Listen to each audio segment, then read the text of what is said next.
आज आपण जाणून घेणार आहोत की हार्ट अटॅक आणि पॅरालिसिस हे साधारणतः कशामुळे होऊ शकतो आणि या दोन्ही गंभीर आजारासाठी आपल्या रक्तातील कोणत्या पेशी कारणीभूत ठरू शकतात याविषयीची माहिती आज आपण घेणार आहोत. साधारणतः आपल्या शरीरामध्ये 200 पेक्षा जास्त पेशा असतात आणि त्यापैकी एक अति महत्वाची म्हणजे ती असते रक्तपेशी. मग ही जी रक्तपेशी आहेत त्या 3 प्रकारच्या असतात. एक असते आरबीसी. तर हे आरबीसीला आपण लाल पेशी असं म्हणतो. तर हे रक्तपेशी ज्याला आपण एरिथ्रोसाइट्स असं म्हणतो, त्याचं मुख्य जे कार्य आहे ते ऑक्सिजन वाहून नेते. फुफ्फुसापासून ते उत्कांपर्यंत ऑक्सिजन पोहोचवतात आणि या व्यतिरिक्त कार्बन डायऑक्साईड परत आपल्या वेगवेगळ्या पेशांपासून ते फुफ्फुसापर्यंत वाहून नेण्याचं काम हे आरबीसीचं असतं. आणि त्यामुळे याचं आणखी एक खूप महत्वाचं कार्य ठरतं ते म्हणजे आपल्या शरीराचं पीएच हे संतुलित ठेवतं. जी दुसरी रक्तपेशी आहे ती असते डब्ल्यूबीसी, ज्याला ल्युकोसाइट्स असं आपण म्हणतो. तर या डब्ल्यूबीसीचं किंवा पांढऱ्या पेशीचं कार्य काय असतं? शरीरामध्ये एखादा बॅक्टेरिया किंवा एखादा विषाणू किंवा एखादा परजीवी किंवा जंतू याची जर लागण झाली असेल तर यापासून हे पांढऱ्या पेशी हे आपल्या शरीराचं बचाव करतात. आणि जखम झाल्यावर जी आपल्याला सूज येते तर ती सूज नियंत्रण पण पांढऱ्या पेशी करतात. म्हणजे संक्रमण किंवा जखम झाल्यावर सूज येऊ देणे आणि नंतर ती परत नष्ट करणे हे मुख्य कारण डब्ल्यूबीसीचं असतं. आणि या व्यतिरिक्त आपल्याला सगळ्यात जास्त फायदा जर डब्ल्यूबीसी पासून कुठं होत असेल तर ते अँटीबॉडी, आपल्या काही विशिष्ट प्रकारच्या डब्ल्यूबीसी आपल्या शरीरामध्ये अँटीबॉडी तयार करतात. पण या दोन्हीपेक्षा अतिशय महत्वाची जी तिसरी रक्तपेशी असते त्याला आपण प्लेटलेट्स म्हणतो. तर ह्या प्लेटलेट्सचं काम काय असतं? आपल्या ज्या काही खाण्याच्या सवयी असतात, मसालेदार खाल्लो किंवा तिखट खाल्लो किंवा जास्त आपल्याला काही मेटाबॉलिझम नुसार आपण जर आपलं लाईफस्टाईल नुसार जर आपण आपलं खाद्यपदार्थ जर चेंज केलो आणि त्यामुळे जर आपल्या ब्लड वेसलच्या आतमध्ये जर काही जखम झाली असेल तर ती जखम दुरुस्त करण्याचं काम हे प्लेटलेट्स करते. म्हणजे होतं काय? म्हणजे आपण काही खाल्ल्यामुळं समजा आपल्या ब्लड वेसलच्या आत जर इजा झाली असेल किंवा जखम झाली असेल किंवा इंटेस्टाईन मध्ये आपण पाहतो की अल्सर झालेला असेल तर तिथं रक्तस्राव वाढतो. मग होतं काय? तिथं गाठी तयार होतात. त्या कशा होतात? किंवा दुरुस्त करण्याचं कार्य तिथं सुरू होतं. मग ह्या प्लेटलेट्स काय करतात? जिथं जखम आहे, आपल्या रक्तवाहिन्याच्या आतमध्ये जिथं जखम आहे तर एखादी सेल येऊन तिथं थांबते.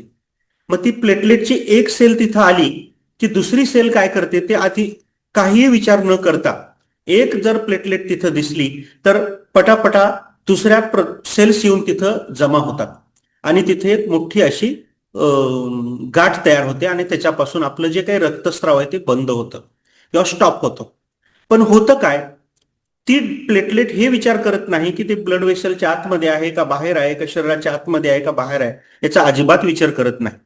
पण होतं काय? यामुळे आपली जी ब्लड वेसलचं जे आतला भाग आहे त्या प्लेटलेट्स तिथं गाठ तयार केल्यामुळं त्याचा आतला भाग हा कमी होतो.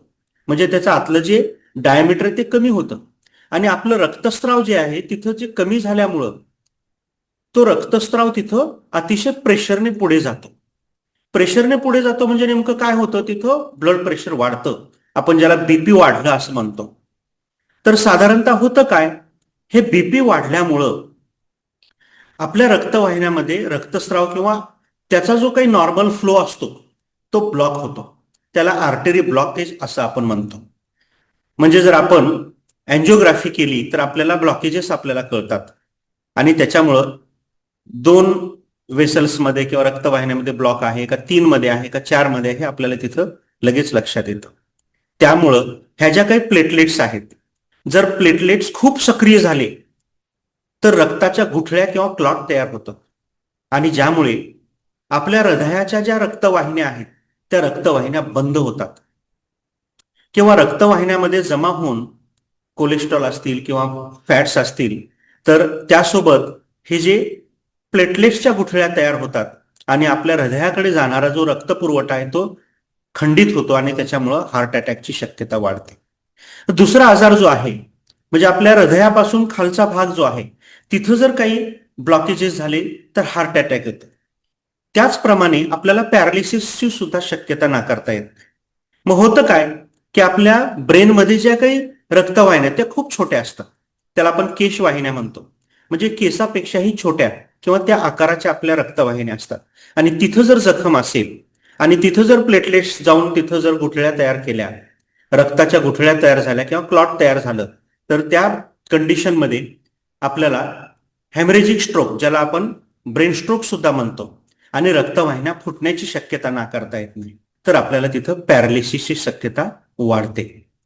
त्यामुळे आपल्याला हृदयविकार असतील, ज्याला हार्ट अटॅक म्हणतो, किंवा पक्षाघात असतील, ज्याला पॅरालिसिस म्हणतो, ते थेट एखाद्या रक्तपेशीमुळे होत नाहीत, पण काही रक्तपेशींचा अनियमित व्यवहार किंवा शरीरातील समस्या ज्या असतात त्यामुळे आपल्याला जे काही जखम असेल त्या जखमेला दुरुस्त करण्यासाठी ज्या प्लेटलेट्स वाढतात, तर त्याच्यामुळे आपल्याला या अशा गंभीर आजारांना सामोरा जावं लागणार आहे.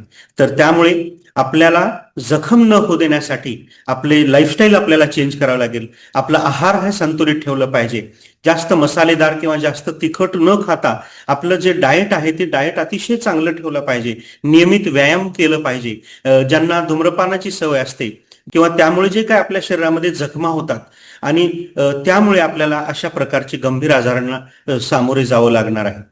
तर लक्षात असू द्या, तर आपल्या शरीराची काळजी आपल्याला स्वतःलाच घ्यायची आहे. प्लेटलेट्सचं कार्य हे खूप महत्वाचं आहे. आपल्याला नियमित डॉक्टरांकडे जाऊन आपल्या रक्तपेशी हे नियमित आपण तपासून घेतल्या पाहिजेत, ज्यामुळे आपण अशा गंभीर आजारांना वेळीच आपण उपाय करू शकतो आणि आपण चांगलं निरोगी आयुष्य आपण जगू शकतो. तर आज आपला हा व्हिडिओ कसा वाटला कमेंट सेक्शन मध्ये लिहा. माझ्या चॅनलला आपण जर सबस्क्राईब केलं नसाल तर सबस्क्राईब करा. आज इथेच थांबूयात. धन्यवाद.